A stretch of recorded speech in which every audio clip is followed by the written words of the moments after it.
What industry was a lot more dark and sinister than most people realize? I know someone who, in the year 2000, adopted a baby girl from Guatemala. When the baby got into the US with the adoptive parents, she was 11 months old. I saw her a few times a year, looked like a normal, happy, well-adjusted kid. She began to degenerate a bit when she was around 12 or 13. She didn't seem to develop the normal friendship and whatnot. One day, she had a flat-out psychotic episode. She had to be restrained and put in an asylum for a while. She is now in and out of institutions and quite heavily medicated. It turned out that when she was an infant in Guatemala, she was basically put into some sort of warehouse from the age of 2 months to 11 months. One nurse or whatever taking care of 9 or 10 babies, maybe more. Psychologists told the adopted mother that virtually all children with that sort of background wind up in institutions or in jail or just having horrible problems in general. Has anyone here ever heard of Dr. Gabor Mate? Look him up on YouTube. It's worth it. The parents also learned that the Guatemalan mother had given birth to at least 3 boys who had also been adopted into the US. They probably went through the same warehousing that this girl did. This sounds like an absolute crime. Story 2. As someone who has worked with horses my whole life in multiple disciplines, I'll say the equine industry. People always point fingers at horse racing for the substances, breakdowns, and horses ending up. I'll just say those same exact things happen even in your local show and lesson barns. It's just not as open to the public. Obviously, it's not every barn and not every trainer or owner, but they make everyone look bad. I worked at a very well-known facility in North Carolina. They had about 40 horses and did lessons and shows. It was a place where people could start out riding. The horses worked all day, every day, even in extreme heat. They often didn't have access to fresh water and would miss out on feed if they were being used in lessons. If they couldn't earn their keep, off to the termination pen. But no one complained because it was all people who had no idea about horses. Since then, I have worked at several high-end show barns. They have access to fresh food and water, and are extremely well cared for, but they are worked and shown through career-ending injuries and spiked up. I know what vets to avoid as they are quick-fix vets. They do just enough to get a horse through show season. There are also so many dirty tricks people use when training young horses. So please do your research if you or someone you know wants to get into riding. There are good trainers out there, but be careful. In my experience, the racing industry is one of the best as they are always improving for the horse's welfare. The showing world is very hidden, and if you complain or step up, people come after you. Story 3. The start of modern EMS resulted in a lot of prejudice. Freedom House Ambulance was an ambulance service in Pittsburgh using new protocols for emergency medicine written by Dr. Nancy Caroline, who worked with Dr. Peter Safar, the guy who developed CPR. She ended up setting the first standards for EMTs and paramedics and got EKG use on ambulances. Freedom House was a heavily black service, and a black medic was actually the first person to ever get return of spontaneous circulation, ROSC, meaning got a pulse back using CPR. So naturally, after a woman made the protocols and a bunch of black guys pioneered it in the field, the city of Pittsburgh pulled their funding, the services folded, and everyone at Freedom House was told they had to essentially recertify through the city's new academy. And surprise, surprise, a lot of the Freedom House personnel couldn't get accepted into the academy. Pittsburgh EMS is actually putting Freedom House back into the branding of their academy right now, after trying to bury the history on it for a long time. I'm not sure how I feel about it though, because the field does seem to be severely limited in diversity still, and I'm not sure if they're doing much to promote it other than rebranding again. Story 4. Pre-1978 Pharmaceuticals. The Belmont Report is now the guiding principle for research ethics. Prior to that, unethical examinations such as the Tuskegee syphilis experiment and Milgram's obedience to authority study were allowed to proceed in spite of the potential serious risk of harm to participants. The Tuskegee syphilis study continued well after a cure for syphilis was discovered. It specifically targeted African American men. The purpose of the study was to observe the effects of the disease when untreated, though by the end of the study, medical advancements meant it was entirely treatable.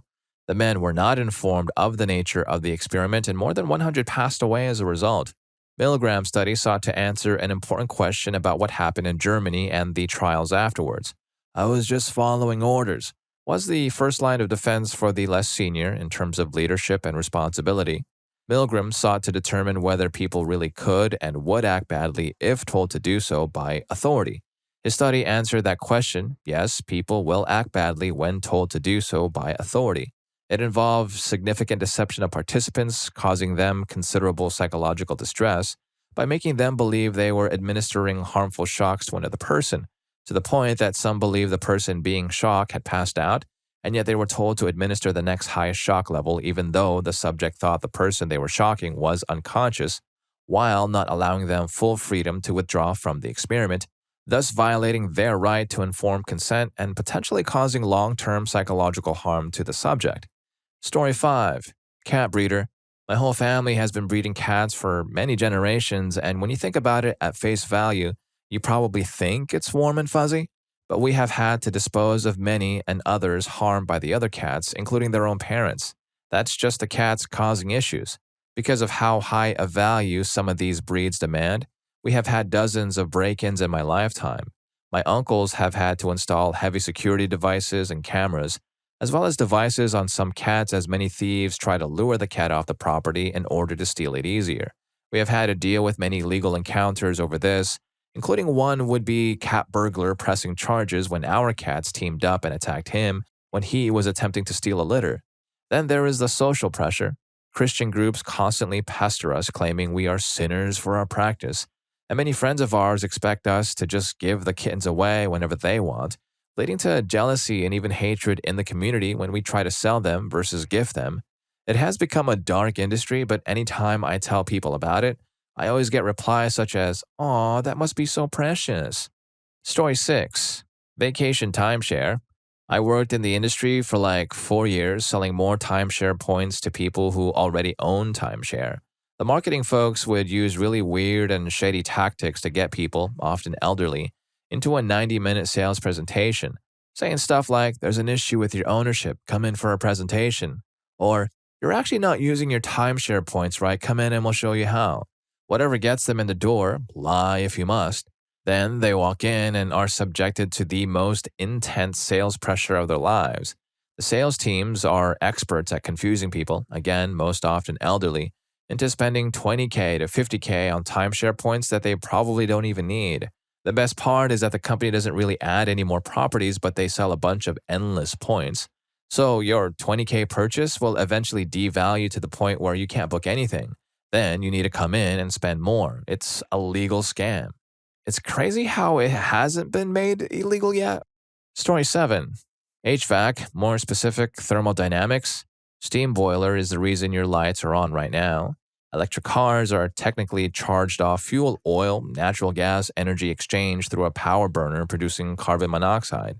Even in Illinois, where nuclear is the leading power generation source, you have to burn energy to start turning the turbine. Once you have enough stored power, you can run a nuclear water reactor off the started turbine generation power. Nuclear rods go into fission reactions in the reactor, and crazy amounts of heat start boiling more water on a bigger turbine. We just need to figure out how to remove the energy burned on startup, essentially turning fission reactions to fusion, instead of taking gas burning it for heat energy and boiling water to steam energy, which pushes the turbine, which generates the grid power watts. You'd essentially start the chain reaction and solve the energy crisis. As long as you can control the heat so the chain reaction doesn't turn into the sun, you theoretically would have limitless energy by our metrics as humans.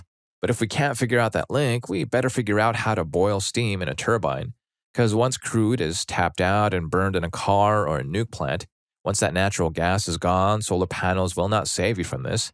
You can't just use electricity for power generation. You have to generate the power to use the electricity.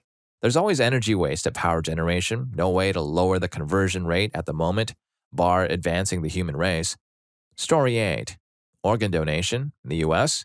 Even though society generally supports donation, not everybody is registered to donate. There are over 50 OPO organ procurement organizations that oversee the donation process with UNOS. Getting people a second chance at life, off Medicare, etc. is an amazing cause. And that all sounds well and good, except the CEOs and E-level executives of these nonprofit OPOs are completely, utterly obsessed with KPIs, specifically getting a yes from the next of kin of unregistered donors, because they get reimbursed by Medicare and the federal government for each donor case. They have essentially zero respect for frontline staff, the family support team, the procurement coordinators, etc. It's all a numbers game, despite the fact this is an incredibly emotional, moral, ethical decision to make, in a moment of intense grief and loss. When I worked in it, I had coworkers put on performance improvement plans for not meeting KPIs. The company had hired two outside consultants that we were supposed to debrief with, but basically it was their job to critique us because they also did not get a bonus if the family said no. As a result of this high stress environment, there's high turnover of staff and high levels of moral injury and burnout. Do I regret my time working in it? No, I made some amazing human connections and saw quite literally miracles happen. But even several years after leaving, I still feel dirty about the business side of the job. Story 9. Infant adoption in the United States. It's a multi-billion-dollar industry with a huge demand that far exceeds the number of infants available. The product is quite literally people, like me.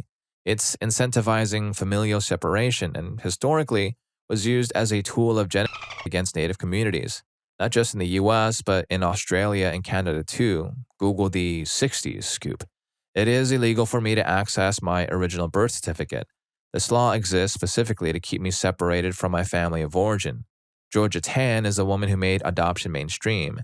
She was friends with many politicians and supplied them with children. She also took children out of hospitals and preschools. These laws were put in place so she would be able to hide her crimes, and the laws still exist to this day. There are price lists for babies too, with white-abled children at the top. My ethnicity was erased from the adoption paperwork because I was literally worth more money as a white baby rather than a mixed-race baby. A lot of people profited off of my adoption, and many profit off adoption in general. There are entire agencies that charge up to $60,000 for a white child. There are adoption lawyers who do nothing else but handle these types of cases. We adoptees are also overrepresented within all psychiatric facilities, which cost an exorbitant amount of money in this country. This includes the troubled teen industry, psychiatric inpatient and outpatient facilities, rehabs, etc. We're 4 times more likely to attempt to end it all than non-adopted people. We are more likely to experience issues, and we're also overrepresented within the prison systems, which are often for profit. Story 10. Video games. So much of the industry is people planning how to psychologically manipulate you into engaging with their product more, regardless of whether you have a genuinely good time doing it or not. Video games have pioneered so many of the tricks used to sucker you into spending money, giving clicks, or otherwise buying into something frankly meaningless that are now wielded by grifters and scammers. The player is a resource, not a client. Your mental well-being is reduced to a spreadsheet determining how much frustration they can make you endure before you quit, and to hold your back against that grindstone in perpetuity. There are obviously a lot of good studios and devs with a great approach, but the businessification of the games industry has really done everyone a disservice. Story 11. Medicare Advantage plans.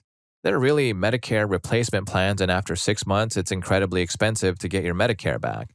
They cost slightly less per month and cover things like dentists and PCP appointments at no cost, but if anything serious happens, they leave you with huge copay bills. They're predatory in their marketing, from having misleading commercials during Wheel of Fortune and morning news networks, to literally setting up stands outside doctors' offices and almost forcing elderly people to sign up. I work in a SNF, physical rehab, and have to constantly explain this complicated copay process to elderly people and their families. Oh, and they can just cut you off at any time if they deem that you no longer meet inpatient skilled services requirements. I'm looking at you, United Healthcare. Don't ever get one of these quote-unquote advantage plans and then tell your older friends and family. They generally prey on older, low-income people by drawing them in with the free eye doc, dentist, and PCP appointments. But if anything major happens, which it will, you're stuck with thousands in bills. Story 12. Coal mining prior to nationalization in the UK. A few highlights. Miners at Giants Hall in Standish went on strike. My gran told me the owner had said if his workers all see them eat their young. My mom's dad's dad was a mine fireman. That meant he set and detonated the explosives when they were using them. Apparently, miners would stick a coin inside an orange and roll it across the floor of the pub to him so as to stay on his good side. And if he didn't, it was entirely possible he might miss you in his checks to make sure nobody was in the blast zone. He was known to be a nasty purge of work. My granddad was the mine's chief engineer. He was also a St. John ambulance medic, so when someone broke the 200-yard dash record in mining boots, he had to scoop up what was left of them while being dangled on a wire down the shaft. that happened. Story 13. Modeling and the fashion industry in general. My ex-GF was lured to Tokyo by an agency that put her up in a house, gave her zero living expenses, and didn't even get her the job she went over for. They often stiffed her on her return flight costs. My sister suffered a similar fate when she was left stranded in the Emirates by her agency until her father paid for her return flight. Finally, my then 17-year-old granddaughter was left to her own devices in an awful hotel on the edge of town when she was invited to Paris for a non-existent assignment. Add to that the pressure to lose weight, and you have one of the most toxic and ill-regulated industries on earth. I guess starving artist takes on a whole new meaning in the fashion world. Story 14. My son learned to sign when he was an infant, and that was 100% my wife's efforts. It was actually pretty amazing to watch. When he was about 18 months, 2 years old, it was pointed out that he wasn't really talking. Some company got involved, told us that we needed guidance, that he needed therapy, and it was all going to be taken care of through insurance or a government grant of some sort, as long as we enrolled him immediately. Once he turned 3, it would cost us whatever and would increase up until another evaluation in middle school, and then it would be determined if he needed to continue therapy after high school. I immediately smelled BS. They played on every one of a parent's fears about their children not functioning well in society. My wife, I think, still holds a grudge about it, but I told them to kick rocks. Today, he won't be silent for 2 minutes straight, and he's one of the most liked kids in his school. Story 15. Telecommunications. I've got plenty of stories after working in that business for a bit. I'll just give a couple examples. It's not a secret that the larger companies wipe out small-timers and basically force a monopoly, but some of the finer details are worse. Nobody uses landlines anymore, right? Nope, and not just old people. The line quality is absolute crap in many areas of northern New England. A very large portion of customers have lines that are decades old, causing many problems with even the mildest amount of precipitation. Every time it rains, tons of people have no phone or their lines are just too noisy to use. Technicians are in short supply. Some companies only have a small amount of tech, so a lot of work gets to contractors that I guarantee you do not care about what they're doing. And forget about cell service in many places. States that ban billboards are also not fans of cell towers. I've had to talk to so many people that get in life or doom situations due to their archaic phone service. One time, I talked to a family member of a customer that passed away because they couldn't call an ambulance.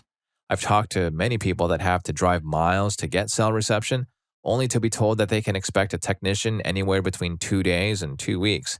And then there are the unreasonable fees that are completely shady and unnecessary. The last place I was at, the company just out of the blue added a $99 trip charge for any work that required a dispatch. The blowback was so bad the company had no choice but to pull the plug on that. It only took about a week before it was rescinded. Now, back to the short supply of techs. Telcos will hire anybody with a clean record and no experience in the field. The guy that shows up to install your fiber optic is likely to have just been trained on the fly and just got cut loose. Even the training for phone reps is terrible. Since many people went to remote work, there was no in-person training. This could be easily replaced by teleconferencing the training. The place I worked for eliminated that. When it came to training, people were just handed a manual and a wiki to learn it themselves on the fly.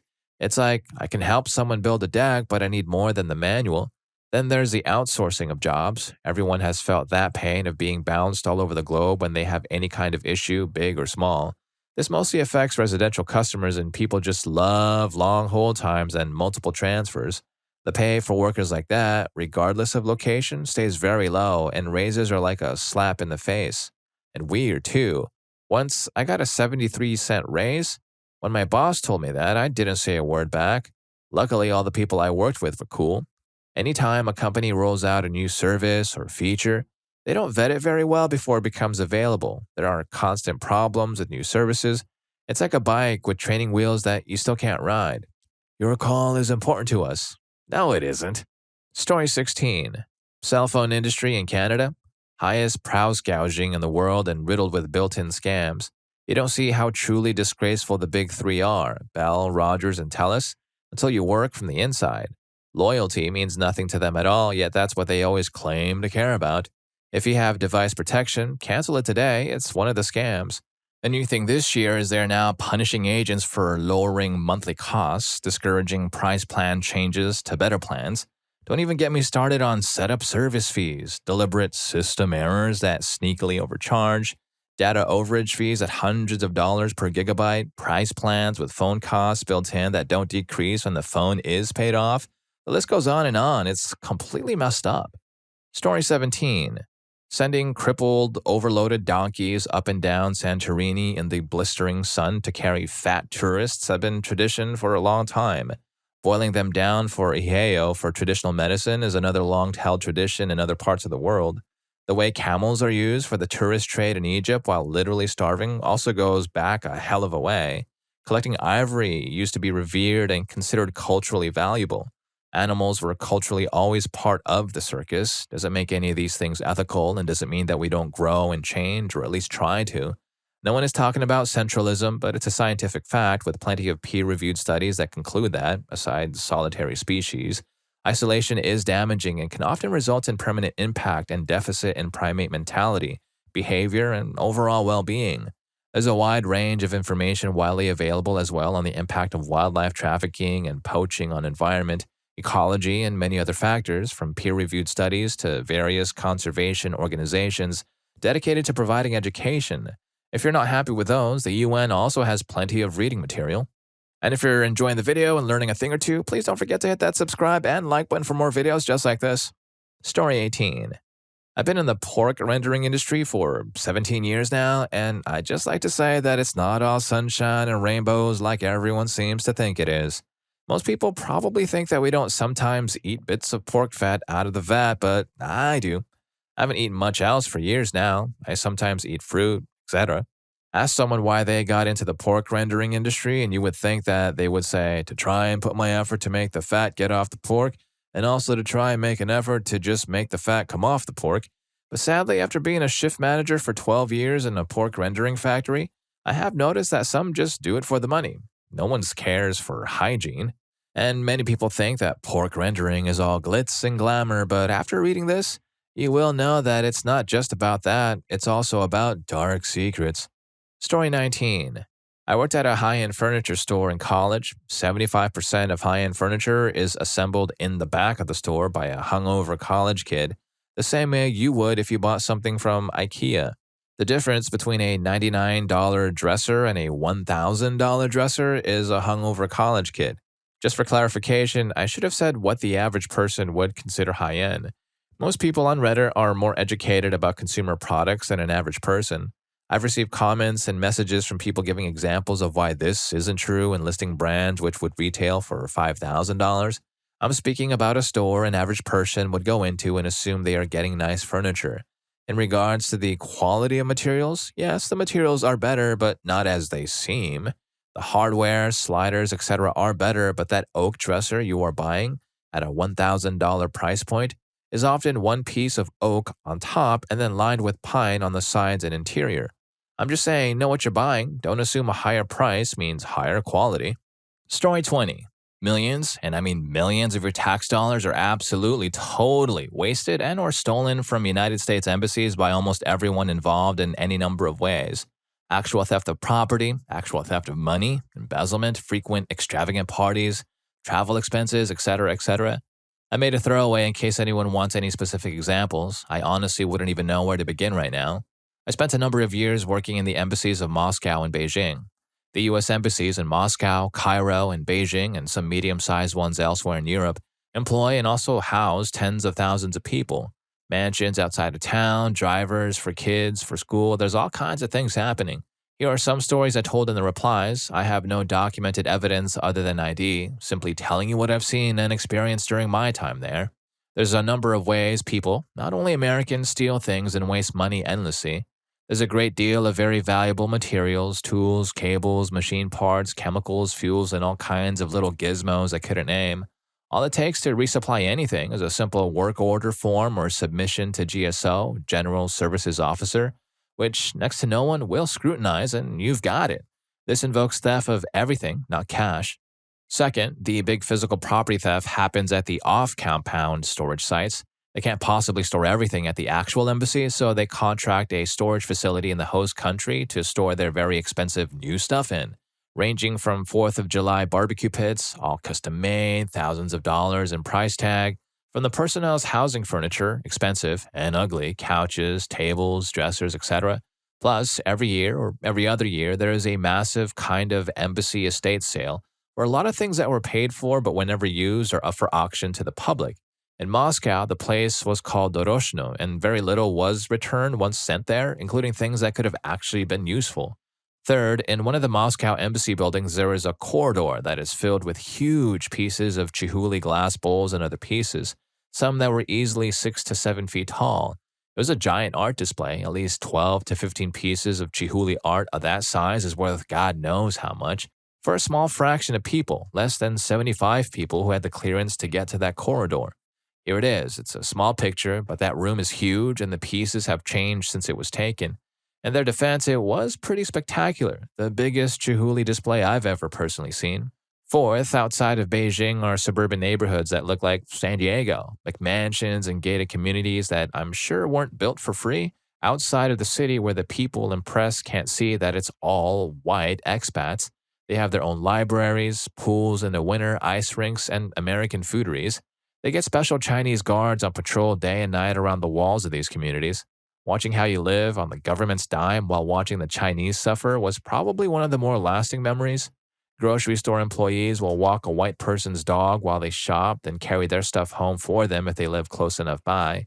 It's somewhat shocking to see. If anyone in Beijing wants to visit the Jenny Laos and Chaoyang district, please let me know if it's changed. Fifth, the embassy in Moscow owns 2 large vacation homes, dachas in Russian, though dachas in general are small and belong to families. The rent on them is easily hundreds of thousands of dollars a year, if not more, and only embassy staffers are allowed to use them. There are hedgehogs in the little yards around them and are very cute. 6. Right before I left, Ambassador Burns was a special guest at the wedding of a Dagestani crime lord's daughter's wedding, which was attended by Ramzan Kadyrov, the brutal tyrant dictator of Chechnya. I'm not sure why one of our ambassadors would be a guest at such an event hosted by such evil people, but I can imagine why we didn't hear about it. Fun stuff. There was a leaked cable about it, but he didn't seem very pleased with Kadyrov and his ilk. 7. Marine security guards threatening kids with disassembled M4s, people forced out of their TDY for no reason. Many expats don't own a home, so when their contract goes sour for whatever reason, things can be very, very bad. And the guards grew outside the walls on the back side of the compound in Moscow. Story 21. When you pick your dog up from the kennel after a splendid beach vacation and he or she smells like dog shampoo, probably because you requested a grooming session, that's because we have a spray that smells like dog shampoo. Your dog has been in his cage, frightened by the foreign environment and loud, barking, growling dogs. He probably messed himself up and then laid down in the puddle. This made him feel extremely guilty because he knows he's supposed to go outside for that. He's a mess, mentally and physically. So when you come to pick him up and we realize, oops, Fido never got over to the groomers, we have a spray bottle of doggy Febreze. We wipe any stuff off as best as we can, tie a festive bandana around their neck, and hope you don't notice the completely manic excitement they're exhibiting when you're finally reunited. Story 22. A lot of published academic research, especially in the life sciences, is wrong and based on shoddy data or outright fabrications. Occasionally, you'll hear about a case that forces a prominent research center to wipe some egg off of their face in the media, but in general, far more of it is swept under the rug, dismissed along with the bad apple, or just allowed to persist. Practically, to a man, every scientist I've talked to about this issue can recall multiple papers that they know couldn't possibly be based on legitimate experimental results, often from notable journals and prestigious laboratories. It's no surprise to me that the pressure to publish and the intensity of the work environment drive some people to cut corners and make ethically dubious decisions. We scientists aren't any more or less honest than the general population, really. And that's the big misconception people have about the supposed nobility of science. Yes, science is a very noble pursuit, and scientists are often very altruistic and regimented and honest, but not overwhelmingly so. I think people would be truly staggered by the volume and provenance of unreliable data and the number of people who've built solid careers, funded huge projects, and even built massive laboratories off the back of it. That's not to say we're funding loads of crap science and we should shrink our scientific enterprise at all, but rather that institutes and universities and government agencies need to do more to prevent it. And the productivity expectations and publication standards for researchers need to be made more reasonable, such that they're not compelled to cut corners or make stuff up just to keep their jobs. I think many people are afraid to speak up due to the fears of retaliation and the nagging possibility that their books aren't entirely in order either. Find me an investigator with a periodical length CV, and you'll probably find a suspect figure somewhere if you look long and hard enough. If someone digs it up and gives it legs, his or her career can be basically over, and most people would rather let sleeping dogs lie. Sometimes things do get retracted, but not often enough. This is a problem that very few people are willing to talk about openly, but it's getting to be an elephant in the room very rapidly as publication volume grows exponentially. Story 23. Meat cutters accidentally drop meat on the dirty floor and still package it for sale constantly. They are told to do this by management, and it is standard practice at every meat shop I've worked at. I was referring to the supermarket level of the process. I've never worked in a meat packing plant. Obviously, this practice isn't standard everywhere and at all meat shops, but it is fairly systemic and occurs at a large percentage of places. Certain states have more stringent consumer protection laws, such as California. I live in the Midwest. This is done because of pressure put on meat department managers to reduce shrink and increase profits. I personally would throw away any meat that touched the floor unless the manager or head cutters were watching. Usually, a simple wipe down so no visible dirt was on the meat was all that was done in this situation. To those that think this is okay, I respectfully disagree. Some products we handled, such as hams, are already cooked, and most people wouldn't bother to cook them again, much less up to the proper temperature. Finally, we cleaned the whole shop, including the floors, for around 2 to 4 hours per night. But even still, the floor is where people step, so it's bound to have dirt on it during the day, which is when the meat and cutting, grinding, slicing happens. This is one of the reasons why I've recently started buying meat from a local butcher. The store is set up with the fresh and frozen cases at the front, and you can see through to all the cutting tables. The only thing you can't see into is the walk-in fridge and freezer. The floors, tables, and scales look clean. The whole place is well organized and tidy. The staff are friendly and look like they take the job seriously. The first time I went in, I picked up some chicken, and then the butcher, who is also the guy who owns and runs the place, asked if I wanted anything else. I needed ground beef, which was in one of the front cases. He said he'd be back in a few seconds. When he left, I heard the tap come on and him scrubbing his hands for around 45 seconds. That was the moment I decided I'd be going back there until it becomes monetarily or physically impossible. Story 24. GameStop Stuff. Trade-in values are set based on supply and demand. They won't buy a game for your desired amount if sales illustrate they won't sell well. Values drop considerably if there are many used copies already on hand. Newer versions of a game, for example Madden's or Call of Duty's yearly releases, and the older versions trade in values, so don't expect to get much for a game if a newer one is available. We can check out games, used and new, to try them out for 4 days. If they're damaged, we have to buy them. Additionally, games are resealed often because of this. As a caveat, this doesn't ruin their newness despite being open. They will still play fine if they're not scratched or damaged. New games checked out are gutted copies whose boxes are used as displays and whose games are on sleeves and storage. We bother you for reserves and subscriptions because our yearly raises and hours allocated to use each week depend on them. If you can't hit your quotas, you will make less money. Not all of us are schmucks. Some of us just know games and are antisocial, so being social to customers is awkward for us. We don't play every single game. Most stores have people who are specialists at one console or another, and the same goes for varying genres. Don't assume we know everything. We get a lot of free stuff from vendors, promotional items like lanyards, pins, little knickknacks, etc. that we give out to people if it comes to mind. Depending on who is working, i.e. the manager or not, we might give it out to people.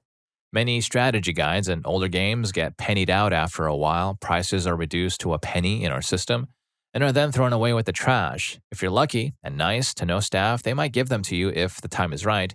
Like many jobs involving sales, managers and other key holder positions are ranked within their district, region, globally, and the ranks matter. This can cause a person to become desperate if their numbers aren't up to snuff. Lack of numbers can force demotions, promotions, and other opportunities. For example, one of my former assistants, the manager, was supposed to get his own store, but his numbers faltered one season and he was bumped down in favor of some other assistant manager. In-store displays, marketing changes on Sundays for the most part. If you want a sign or display, ask on Sunday nights. Unless an employee has claimed it, they shouldn't care. I would suggest knowing the employees well enough and bribing them with a reserve or subscriptions to make it worth the effort. I believe it's against policy to issue them to customers, but I'm not positive. Story 25. I worked as a software consultant for a couple years in the finance industry. As such, I worked on many trading floors. The stuff that you see there will make you lose all hope in finance, the stock market, traders, and humanity in general. Try to think of the biggest schmuck you've ever met, then add a god complex to him and is purely motivated by money. That's what 99% of traders are like. They scream every other word, they don't have any manners, they will belittle anyone that isn't like them. They boast about every little accomplishment. They think that the rest of the world are just a bunch of lazy people, including the people that have money in the fund they're managing, and they think they are the center of the universe. The reason for this? For one, the whole industry is like this, and if you don't become like them, you will be chewed and spit out. Second, they become like this because of positive reinforcement for bad behavior. These banking companies are greedy and all they want is money, this coming from the top brass, and everyone is trying to get a piece. They will screw your retirement savings over just so they can make a cool $1 million or more profit on it, and nobody bats an eye that it's extremely immoral. Heck, they congratulate and promote you instead. But there was this one guy in particular that was essentially the devil. He had a massive corner office and made almost $500 million, yes, with a B, dollars of profit for this particular banking company. He was a shark that would end your granny just to take her savings away, but he was untouchable because he made so much money. To the point that this guy had a lawsuit filed against him every month by different female employees in the office. The company, not wanting to get scrutinized and bring legal papers into the matter, would settle out of court for a minimum of $50,000 and then told the ladies to find another job. I'm not kidding you. This guy was getting positive reinforcement for pestering women, and nobody said anything. It was the norm. The worst part? All the traders looked up at him like a god, a hero. Last thing I want is my money handled by these guys. I quit soon after seeing this spectacle of human trash. Story 26. Worked for an international Christian charity in a third world country, and now I work for a Fortune 500 company. Pretty much all that money raised goes to upper management. The CEOs of charities live as lavishly and expensively as the CEOs of the stereotypically big, evil, greedy megacorporations we all love to hate. Recently, an article made the front page that pointed out dozens of charities where less than 5% of the money raised by your donations actually went to the cause they were claiming. In some cases, it was even 0%, and all legal. Also, unlike the big greedy corporations, charities aren't scrutinized as thoroughly by regulations, oversight, governments, etc., as exemplified by Bernie Madoff's whole thing. Charities also have armies of naive volunteers doing the real grunt work for next to free. At least in a big greedy corporation, you're usually getting paid for your work.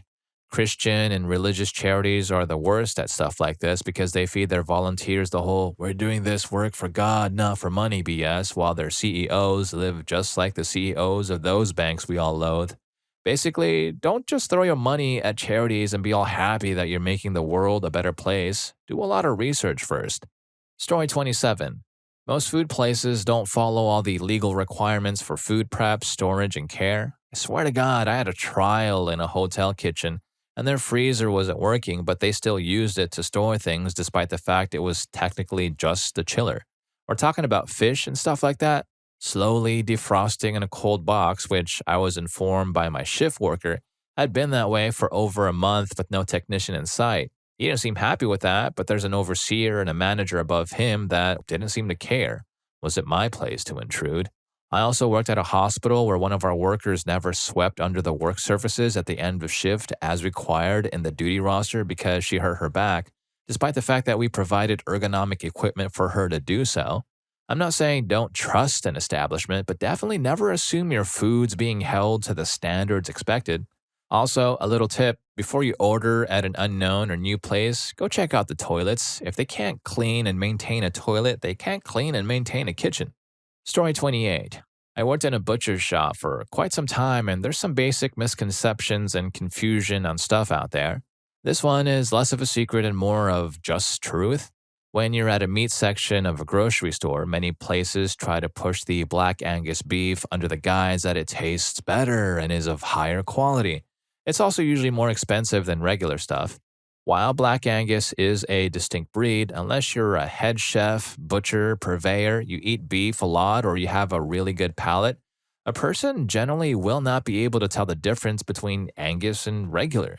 You can taste the difference when you're eating different grades, Prime being a better quality than Choice and Selection. Prime obviously is more expensive, while Choice is what you will see in most stores. So, if the choice came down to Choice Angus and Choice Regular, you're basically going to pay much more for not too big of a difference if you went with the Angus.